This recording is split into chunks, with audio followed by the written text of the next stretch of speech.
Oh, hi, Willie. Eisenhower once called this vehicle one of the 3 decisive weapons the US had during the Second World War, and if that's not good enough of an argument to make to have this model in your build cabinet, then I don't know what is. So what's the kit? What is it? What is it? Well, it's easy to build, it's easy to paint, it's small and reasonably priced, and with over 600,000 of these vehicles produced, it is suitable to use in just about any Second World War scene. I'm talking of course about the Willys Jeep from Tamiya, released in 1997. I have some bigger plans for this model, but wanted to showcase the build process to encourage modelers of all skill levels to build this kit. I will be using some techniques that require time to master, however this kit is the perfect subject for the beginner to try some new things, but it's equally suitable for those of us more experienced builders looking for a palette cleanser or a quick project to get some modelling mojo back. Yeah, baby. For the beginner, I can't recommend highly enough a decent pair of sprue cutters to remove the parts from the sprues. The closer and cleaner you can remove them will help you present a better model. There will always be some additional cleanup required to remove those connection points and mold seams. However, that is easily done using the edge of a hobby knife or a sanding stick. If you are new to the hobby, I'd recommend you be mindful of these details, as this sets the foundations for the build quality of your models moving forward. I'm planning on building this kit in a number of sub-assemblies to aid with the painting process and begin with the chassis and the engine. Additional detail can be added to the exhaust pipe by carefully drilling out the end using a small twist drill. It's a small detail, but it's an easy one to add if you have the right tools, of course. With the leaf springs attached, the assembly of the chassis was complete. All it needed was some wheels. The front and rear wheels differ, so be sure to check your part numbers carefully prior to committing to glue. The parts do have a significant seam through the middle of the tread, so be sure to address that with a sharp blade or again with a sanding stick. I'll be pre-painting the wheels, so they're attached to toothpicks with a small blob of blue tack in preparation. Headlights are an element that, if executed well, can make a huge difference to the look of your model, which is why they are addressed at this stage. The internal faces of those headlights are first painted in an aluminium colour, and once dry, the clear lenses can be glued in place using a PVA glue. I'm using a PVA glue because regular cement and superglues can fog and damage the clear parts, whereas the PVA won't, and it should dry clear. To then protect the lenses against the painting that would soon follow, a spot of latex masking fluid is worked around that clear part. Once dry, the part is then glued in place. The various grab handles can then be attached using a modelling cement. I'm using a Tamiya extra thin because of the ease of use of that applicator brush in the bottle and the ability to limit the amount of glue going over the part. By gently touching the brush against the joints, it allows that cement to flow through it using a capillary action to do all that heavy lifting for me. A lot of this is second nature to experienced modelers, but really handy information for those of you new to the hobby. The inside faces of the wiper blades are painted black prior to the windscreen being attached, and I'm using a modelling cement here because I understand how the glue will flow. However, I recommend using that PVA glue again if you wanted a bit of an insurance policy when gluing in these clear parts. Once dry, the clear parts are masked on both sides in preparation for the painting phase. A primer coat is always recommended, and I prime these sub-assemblies in a Titan's dark grey straight from the rattle can. Seeing the primed model is always so satisfying, and priming a model is the best way to ensure your model will hold the paint layers that will follow properly. Back to the wheels, and I'm using a spraying template to paint them. By choosing the appropriate hole size, I can spray in the olive drab quickly and easily.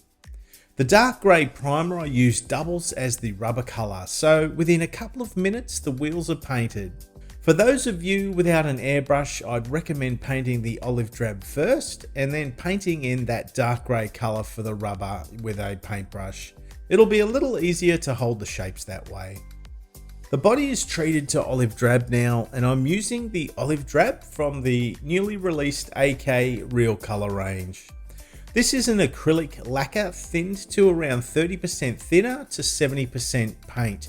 But if you were to be brush painting your model, I'd recommend a water-based acrylic paint, as this will give you the best result. I'm applying the paint over the dark background and purposely modelling the coverage as I go. Glimpses of the dark background will add depth and variation to the finish, creating a more interesting looking model.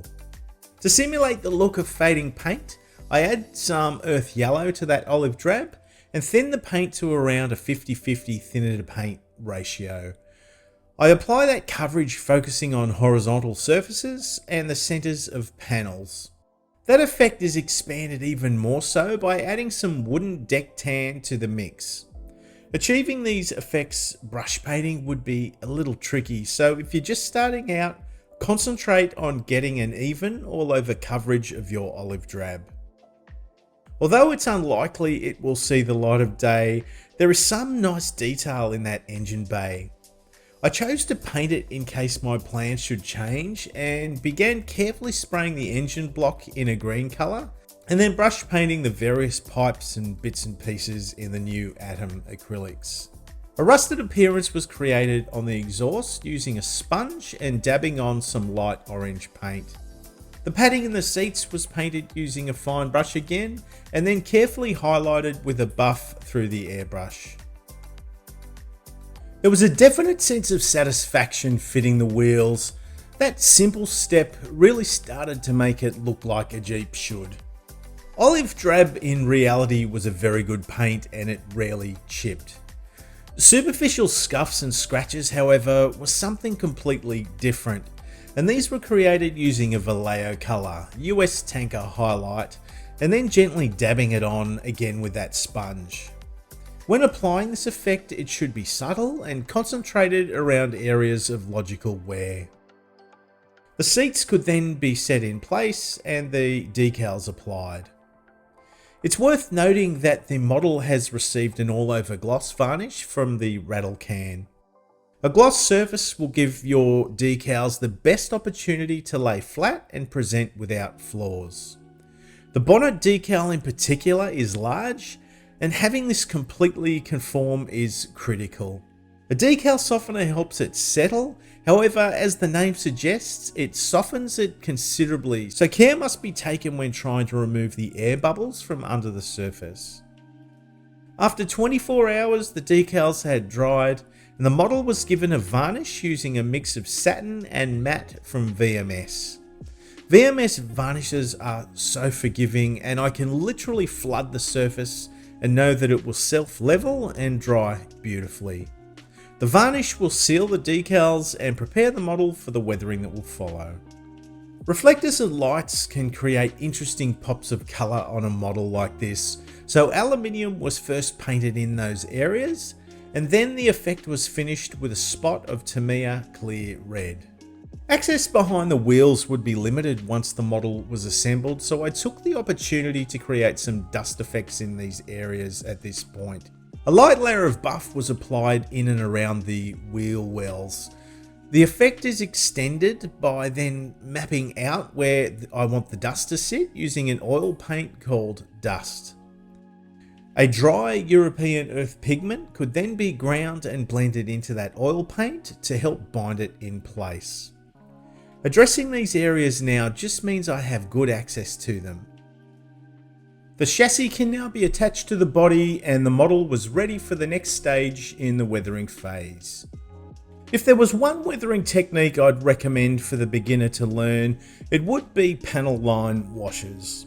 A wash can instantly elevate the look of your model and is something that even the most experienced modeler uses, but is quick and easy for the beginner to try. Because the model is painted in a lacquer paint, I'm able to use a thinned mix of enamel paint over the parts without fear of damaging the paint that is already there on the model. The enamels use a different solvent. It's a white spirit to thin them, so I'm able to touch the paintbrush over the details and let that paint flow through them. What that does is visually lifts the detail in the part and helps the model move away from looking somewhat toy-like. I'm using a pre-mixed product from AK Interactive, but thinning it even further so it has a better flow to it. I've never used the pre-mixed Tamiya panel liners before, but gave it a try for the underside of the model.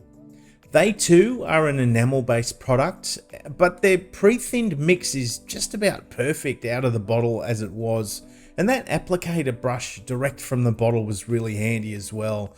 I can't believe I haven't tried these washes sooner. So a question for the Workbench Hobbies community: what's your go-to panel line wash? I'd love to know, so let me know in the comments down below. The engine bay has additional detail, albeit simplified, that is first painted in acrylics and given a light dry brush using tones of grey.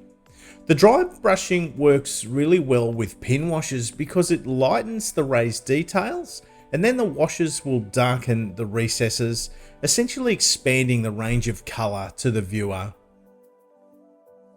Just like I did with the wheel wells, I applied a dust-toned oil paint over the floor of the vehicle and then simply ground the dried pigments into it to create a dusty, dirty build-up where the crew may have placed their dusty boots. And just like with the Tamiya panel liners, I'd never tried the Mr. Weathering colours for my weathering, so I thought I'd give them a go as well. There's no prizes in guessing again. This is a pre-thinned enamel paint mix, only this time the liquid has a higher degree of pigment in that mix. This will tend to make the finish look more gritty and realistic once it dries. I flood the wheels, and once it starts to dry off, I can blend the product in an outward motion using a flat brush with a hint of white spirit. I'm looking to refine that coverage rather than remove it. And to help integrate the dust around the lower edges of the model, I can apply that Mr. Weathering product using a sponge, and the random way that the sponge applies the paint adds to the effect and the look. However, once it's touch dry, it can be further refined using a makeup sponge and gently rubbing that sponge against the surface. This is a product and a technique that can be used multiple times to build up weathering layers, so I'd encourage you to have a bit of fun with this one. The dust effect can be further refined, then using a cotton bud to remove some of the build-up to create variation in the finish. To add a little life to the vehicle, a couple of US packs and bedrolls were chosen from a value gear pack I picked up. I painted the bulk of the elements using an airbrush at first to get the main colour in place, and then added highlights to the raised and uppermost details. The straps were then finished in lighter colours using a fine brush. I'm always looking for wine bottles with a foil seal because it's a really handy thing for making straps for stowage and the like. I cut the foil into strips and superglue short lengths to the rear of the pack, and then I glue it in place in the side of the model. The model can then receive an all-over satin matte mix of VMS varnish to seal everything in place and mask any glue spots that may have been missed. The masks from the windscreen can then be removed, and the Mr. Weathering product can again be used over the clear windscreen parts. It was applied in a kind of a careless way, and once touch dry, modified again with that makeup sponge. The end result gives me a dirty looking windscreen, and yes, I could have cut masks for the wiper blade shape, but that can often look too structured and unnatural, and this is just a quick and easy way to create a weathered effect on your windscreens. The latex masks are removed from the headlights, and the Jeep is all but done. I mentioned earlier I do have a few plans for this Jeep for a bigger project, hence I wanted to include some figures in the build. I was quite surprised at the quality of these Bronco figures straight from the box, but I had a recently released set of Arto production heads designed for the Tamiya figure set, and I wanted to give them a try, so I looked to install them on these bodies. I won't turn this into a figure painting tutorial because quite frankly, there are so many better options on YouTube than me.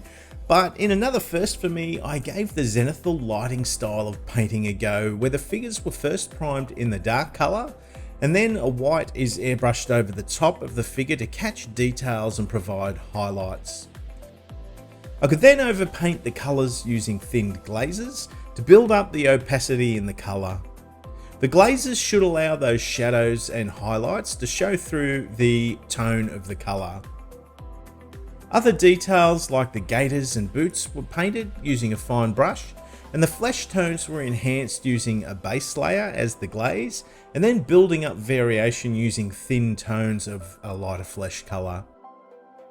Shadows and details around the face were then enhanced with a refined oil wash to create artificial shadows through those details. I did fit this stowage in place, but would later go back and revisit this just so the figures integrated with the model in a more cohesive way. So why is this a model I think everyone should build? Well, from a historical point of view, there is no denying the importance of the Jeep to the Allied war effort.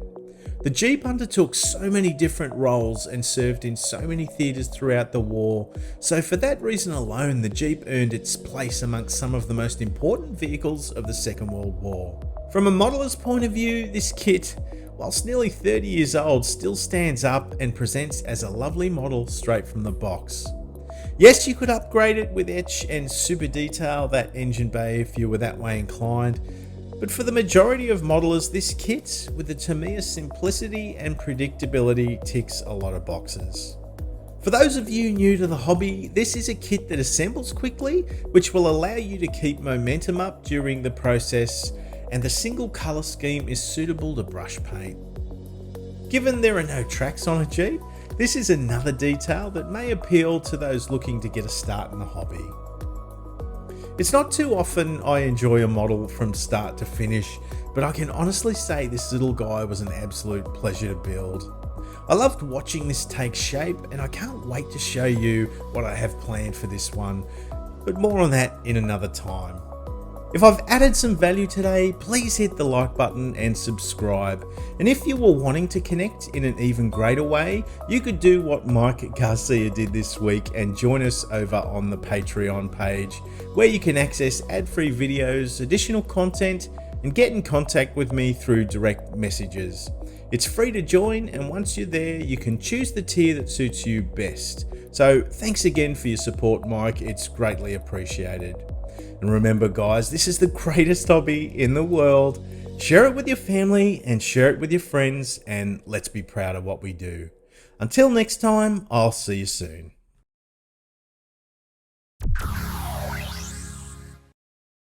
We want Chili Willy! We want Chili Willy!